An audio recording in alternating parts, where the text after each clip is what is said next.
Topic है नमाज हम क्यों पढ़ते हैं। ठीक है, तो सबसे पहले हम ये जान लेते हैं कि नमाज जैसे हम बोलते हैं वो कौन सा वर्ड है। वो एक हिंदी वर्ड है। ठीक है, अगर नमाज अगर देखा जाए वो हिंदी या उर्दू, हिंदुस्तान में यूज होता है ये वर्ड। अगर बाहर अगर कंट्री में जाओगे, इंग्लिश में जाओगे तो वहाँ पे सलाह यूज होता है। ठीक है, अगर उसकी रूट में जाए, नमाज का मतलब होता है सलात, अरबी में जाए, अगर अरबी का उसका तर्जुमा निकाले, ठीक है, तो उस तर्जुमे का मतलब निकलता है बातचीत। ठीक है, तो मुझे कोई ये बता सकता है कि अल्लाह से डायरेक्ट किसी ने बातचीत की हुई है क्या? कोई नबी ने, कोई रसूल ने? मूसा अलैहिस्सलाम। मूसा अलैहिस्सलाम। दूर के अच्छा, और अपने नबी ने की हुई है।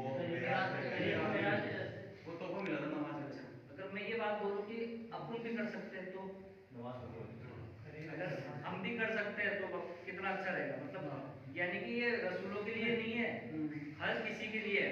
तो नमाज का मतलब होता है बातचीत। ठीक है, बातचीत का क्या मतलब होता है? बातचीत का मतलब ये नहीं होता कि मैं ही बोलता जा रहा हूँ, ये मैं बोल रहा हूँ, ये बातचीत नहीं है। बातचीत ये होगी कि मैं भी बोल रहा हूँ और सामने वाला भी बोल रहा है, यानी इसका भी रिप्लाई आ रहा है और मेरा भी रिस्पॉन्स आ रहा है। तो इस चीज को बोलते हैं बातचीत। ठीक है, तो नमाज का मतलब होता है बातचीत, लेकिन अभी नमाज को अल्लाह के कॉन्टेक्स्ट में लिया जाएगा। ठीक है, तो उसके हिसाब से ये यहाँ पर मायने निकलेंगे अल्लाह से बातचीत। तो नमाज का मायना क्या हो गया? अल्लाह से बातचीत। यानी कि जब हम नमाज पढ़ते हैं तो क्या करते हैं? अल्लाह से बातचीत करते हैं। ठीक है, तो इसकी दलील मैं देता हूँ आपको एक हदीस से। ठीक है, तो नमाज में जैसा कि सबको पता है कि सूरह फातिहा फर्ज है। ठीक है, अब सूरह फातिहा नमाज में क्यों फर्ज है उसके लिए मैं आपको एक हदीस पेश करता हूँ। सही मुस्लिम 395 हदीस है, जिसके अंदर नबी फरमाते हैं कि मैंने सुना जिब्रील से, और जिब्रील ने अल्लाह से सुना कि अल्लाह ताला फरमाते हैं कि मैंने नमाज को दो हिस्सों में बांट दिया है, एक मेरे और दूसरे मेरे बंदे के। तो आगे फरमाते हैं कि जो जब बंदा सूरह फातिहा पढ़ता है तो मैं उसके हर एक आयत पे रिप्लाई करता हूँ। यानी कि मैं जो बोल रहा हूँ, जैसे अल्हम्दुलिल्लाह रब्बिल आलमीन, तो यहाँ पर मैंने क्या बोला? सारी तारीफ उस रब के लिए जिसने जो कायनात का मालिक है। तो अल्लाह का रिस्पॉन्स यहाँ पर आता है, मेरे बंदे ने मेरी तारीफ की। अल्लाह का रिस्पॉन्स यहाँ पे क्या आएगा? मेरे बंदे ने मेरी तारीफ की। रहमानी रहीम, वो रहमान और रहीम है। तो अल्लाह का रिस्पॉन्स आता है, इसने मेरी बुजुर्गी बयान की, मेरे बंदे ने मेरी बुजुर्गी बयान की। फिर आता है मालिक यौमिद्दीन, इसका मतलब क़यामत के दिन का मालिक। तो यहाँ पर अल्लाह ताला का रिस्पॉन्स आता है कि मेरे बंदे ने अपनी सारी चीजें मेरे सुपुर्द कर दी है, मेरे लिए मेरे ऊपर कर दी है। ठीक है, फिर इसके बाद आता है इय्याका नअबुदु व इय्याका नस्तईन, हम तेरी ही इबादत करते हैं और तुझसे ही मदद मांगते हैं। तब यहाँ अल्लाह का रिप्लाई आता है, ये मेरे और मेरे बंदे के बीच की राज की बात है, और जो मेरे बंदे ने सवाल किया वो उसे मिल गया। ठीक है, फिर आती है सिरातल मुस्तकीम सिरातल लज़ीना, ये पूरी आती है। फिर इस पे अल्लाह का जवाब आता है, ये मेरे और मेरे बंदे के बीच में है, और जो मेरे बंदे ने मांगा है उसको मिल जाएगा। जो बंदे ने मांगा है वो मिल जाएगा। और सबसे बेसिक चीज यहाँ पर ये होती है कि हम जब सूरह फातिहा शुरू करते हैं, ठीक है, अब इसलिए सूरह फातिहा का नमाज में फर्ज होना ये इसलिए जरूरी, क्योंकि अगर नमाज बातचीत है, अगर अल्लाह से बातचीत ही नहीं करेंगे तो नमाज कैसे पूरी होगी? इसके अंदर कई बड़े बड़े जो आलिम हैं उन लोगों का इख्तिलाफ है कि जब कुरान पढ़ा जाए तो चुपके से सुनना चाहिए, तो चुप रहना चाहिए। लेकिन अगर मैं चुप रहूंगा तो मैं अल्लाह से बातचीत ही नहीं कर रहा हूँ, तो नमाज कैसे मेरी मुकम्मल होगी? मैं अल्लाह से बातचीत ही नहीं कर रहा हूँ, अल्लाह मेरी बात का रिप्लाई नहीं दे रहा, तो मेरी नमाज कैसे पूरी होगी? ठीक है, तो इसी तरीके से कुरान मजीद में भी आया है। कुरान मजीद की सूरह 15 और आयत नंबर 87 में है कि हमने तुम्हें ऐसी 7 आयतें दी है जिसे बार बार दोहराना चाहिए, और हमने तुम्हें कुरान अजीम दिया। तो 7 आयतें ऐसी कौन सी है कुरान मजीद में जो बार बार दोहरानी चाहिए? कुरान मजीद में ही आया है 15वें सूरह में 87 आयत में, तो वो 7 आयत सूरह फातिहा ही है। तो यहाँ पर भी सारा मिलता है कि बार बार दोहराना चाहिए, मतलब इसको पढ़ना चाहिए, यानी कि ये फर्ज है। ठीक है। फिर इसी तरीके से अगर ये तो हो गई बातचीत का मामला कि नमाज क्या है, नमाज एक बातचीत है, कम्युनिकेशन। नमाज हम क्यों पढ़ते हैं, अब इसी चीज से हमको अंदाजा मिल जाना चाहिए कि नमाज हम इसलिए पढ़ते हैं कि ताकि हमारा ताल्लुक अल्लाह से बना रहे। अगर हम बातचीत करेंगे, ठीक है, अभी 29वें पारे की 45वीं आयत या 43 आयत की आयत बोल रहा हूँ, उसके अंदर लिखा हुआ है कि नमाज अगर तुम पे किताब नाजिल की गई वही के जरिए और नमाज दी गई ताकि तुम बेहयाई और बुराई से बचो। यानी कि नमाज किस चीज से बचाती है, बेहयाई और बुराई से। ठीक है, तो अल्लाह ने वादा किया अगर तुम नमाज पढ़ोगे तो ये चीज से बच जाओगे। ठीक है, तो नमाज पढ़ने का मकसद क्या हो गया हमारा, बेहयाई और बुराई से बचने के लिए। ठीक है, एक मकसद ये हो गया अपना। और इसी तरीके से सूरह बकरे में आता है 45 आयत में, जिसमें अल्लाह ने फरमाया कि नमाज और सब्र से मदद लो, मदद अल्लाह की बात नमाज और सब्र के सब्र में हासिल करो। लेकिन नमाज मुश्किल है मगर उनके लिए नहीं जो अल्लाह के फरमाबरदार हो। यानी कि नमाज मुश्किल है मगर उनके लिए नहीं जो अल्लाह के फरमाबरदार हो। इसी तरीके से सूरह बकरा में 153 आयत में वापस आया कि जो ईमान लाए और नेक काम किए उन्हें चाहिए कि नमाज और सब्र से मदद लो, बेशक अल्लाह सब्र करने वाले के साथ है। तो यहाँ पे दो बार आ गया, यानी नमाज का मकसद एक क्या हो गया, बेहयाई और बुराई से रोकना। दूसरा मकसद क्या हो गया, उससे मदद हासिल करना, कोई भी चीज के लिए मदद हासिल करना। कोई जंग में जा रहा है, कोई इम्तिहान में जा रहा है, कोई मतलब कमाने के लिए जा रहा है, कोई किसी और मकसद के लिए जा रहा है, नेक काम के लिए जा रहा है, मदद हासिल करने के लिए नमाज है। तीसरी चीज यहाँ पर आती है कि नमाज को पढ़ा किस तरीके से जाए, सबसे इंपॉर्टेंट चीज ये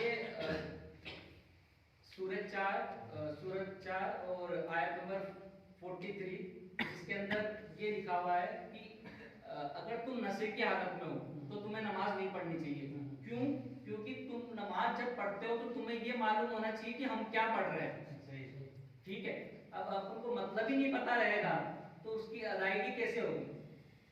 इस आयत से क्या साबित होता है कि जब हम नमाज पढ़ रहे हैं तो अपने अंदर अपन को पता होना चाहिए कि हम अल्लाह से क्या बातचीत कर रहे हैं, नहीं तो नमाज पढ़ के फायदा क्या। क्योंकि इसी तरीके से 107 सूरह में आता है कि बर्बादी उन नमाजी के लिए जो अपनी नमाज में गफलत करते हैं। तो गफलत करने का मतलब क्या होता है, बिना समझ के पढ़ते हैं। जो बिना समझ के पढ़ता है वो गफलत में पड़े हुए। ठीक है, तो इसलिए इस आयत में कहा गया है कि जब तक तुमको समझ नहीं आया कि मैं क्या पढ़ रहा हूँ तब तक तुम नमाज मत पढ़ो। अल्लाह ताला ने फरमा दिया। कई बार तुमको देखने को मिलता है, कई लोगों के क्वेश्चन भी होते हैं कि नमाज बुराई और बेहयाई से रोकती है। हम तो नमाज पढ़ते हैं लेकिन बाहर जाके झूठ भी बोल रहे हैं, हम तो नमाज पढ़ते हैं बाहर जाके अपन फिल्म गाने ये सब चीज भी देख रहे हैं। तो ये क्यों नहीं हो पा रहा है? इसका रीजन यही है कि हम लोग नमाज समझकर नहीं पढ़ते। अल्लाह से बातचीत करने का जो तरीका है, अल्लाह से ताल्लुक बनाने का जो तरीका है वो नहीं इख्तियार करते। अगर वो इख्तियार कर ले कि अल्लाह से बातचीत हो रही है अपनी, तो अपने अंदर वो डर आएगा कि अल्लाह देख रहा है। अल्लाह देख रहा है, वो अगर 5 टाइम आ गया तो अपन कोई बुराई करने को जाएगी, कभी नहीं जाएगी। ठीक है, इसी तरीके से एक बार जिब्रील अलैहिस्सलाम अपने नबी के पास आए और पूछा मल एहसान। एहसान हिंदी वर्ड नहीं है, एहसान एक अरबी वर्ड है जो ईमान से ऊपर होता है। तो नबी ने फरमाया कि एहसान वो होता है जिसके अंदर ऐसा हो कि तुम खड़े हो और ऐसा लग रहा है कि सामने ही अल्लाह है। तुम इस तरीके से महसूस कर रहे हो कि सामने ही अल्लाह है। बोले फिर उसके नीचे का, बोले कि उसके नीचे का अगर तुम ये भी नहीं कर सको तो ये हो कि तुम खड़े हो और तुमको लग रहा है कि अल्लाह मुझे देख रहा है। अगर तुम में इतनी कुव्वत भी नहीं कि अल्लाह को मतलब इतनी इमेजिनेशन कर सको कि सामने अल्लाह है, तो इतनी इमेजिनेशन तो कर लो कि अल्लाह हमको देख रहा है। तो इसलिए कुरान मजीद में ये भी आता है कि जब तुम नमाज पढ़ो तो उस वक्त इस तरीके से खड़े हो जाओ जैसे कोई गुलाम खड़ा हो अपने आका के सामने। ठीक है, उस तरीके से नमाज पढ़नी चाहिए हमको। क्यों? क्योंकि अल्लाह ताला के सामने हम लोग खड़े हैं, अल्लाह ताला तुमको देख रहा है, अल्लाह ताला से अपनी बातचीत हो रही है, अल्लाह ताला से तुम ताल्लुक बना रहे हैं। अल्लाह ताला से जब अपना ताल्लुक बनता है तो हर बुराई, हर चीज अपने मतलब जहन से, अपने नफ्स से हर चीज निकल जाती है। और बुराई भी ऐसे नहीं कि मैं कुछ चीज मूवी देखता हूँ तो एक साथ नहीं छूटेगी बुराई, वो धीरे धीरे जाएगी। क्योंकि वो जिस तरीके से अल्लाह से ताल्लुक बनता रहेगा, ईमान मजबूत होता रहेगा, इसलिए 5 टाइम आप उनको याद दिलाने के लिए नमाज पढ़ाई जाती है। एक टाइम इंसान क्योंकि सबसे भुलक्कड़ है, इंसान है ना, बहुत ज्यादा भुलक्कड़ है, जो फितरत है ना, क्योंकि एक बार किसी चीज को बोल दे तो भूल जाता है, इसलिए अल्लाह ताला ने बोला कि 5 बार आओ, ठीक है। और इसी तरीके से मैं एक एग्जांपल देता हूँ कि किसी को शुगर है, ठीक है, अब शुगर के अंदर मीठा खाना मना होता है, यानी मिठाई उसके लिए बुराई है, ठीक है, मिठाई उसके बुराई है। अब वो डॉक्टर के पास जाता है, ठीक है, डॉक्टर के पास जाता है और डॉक्टर को वो डॉक्टर रिपोर्ट दिखाता है, रिपोर्ट दिखाता है, डॉक्टर समझ जाता है, डॉक्टर बोलता है मीठा मत खाना, तो वो समझ जाता है कि नहीं मीठा नहीं खाना, मेरे लिए बुराई है, ठीक है। लेकिन वो कुछ साल गुजर गए, वापस डॉक्टर के पास गया ही नहीं, वो मिठाई खाता रहेगा। अगर वो दिन में 5 बार डॉक्टर के पास जाए, तो डॉक्टर बार बार याद दिलाता है कि तू मिठाई मत खा, मिठाई मत खा, तो कभी नहीं खाएगा, ठीक है। इसी तरीके से अगर हम लोग 5 बार नमाज के लिए आएंगे और 5 बार अल्लाह ताला से ताल्लुक बनाएंगे, तो अपन को 5 बार पता चलेगा अपन अल्लाह से बातचीत करके आए हैं, अल्लाह हमको देख रहा था, हम अल्लाह से बात करके आए, अब बाहर जाके मुझे अब वो ही अल्लाह बाहर जाके भी मुझे देखने वाला है, इसलिए हम लोग बुराई से बच जाते हैं, ठीक है। अब फॉर एग्जांपल अगर मैं डॉक्टर के पास गया, डॉक्टर के पास गया और मैं बीमारी नहीं बता पाया, मैं क्या बोलना चाह रहा हूँ वही नहीं बता पाया, इसलिए हालात अपने अपन बोल रहे हैं लेकिन अपन को पता ही नहीं क्या है, तो डॉक्टर कैसे समझेगा?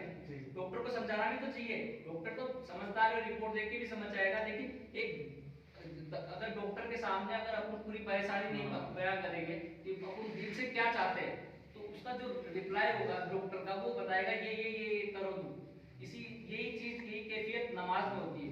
नमाज के अंदर अगर सूरह फातिहा जैसे फर्ज है, अगर वो बातचीत अपन अच्छे से नहीं कर पा रहे अल्लाह ताला से, तो अपनी नमाज पूरी नहीं होती, ठीक है। तो सबसे पहले सूरह फातिहा का मतलब समझ लो, सूरह फातिहा का मतलब समझ लो, तो इसका मतलब ये है कि नमाज तुमने पढ़ ली, बाकी चीजें भी है लेकिन इतनी इंपॉर्टेंट नहीं जितनी सूरह फातिहा है, ठीक है। तो यही मैं अपना टॉपिक खत्म करता हूँ। अस्सलाम वालेकुम।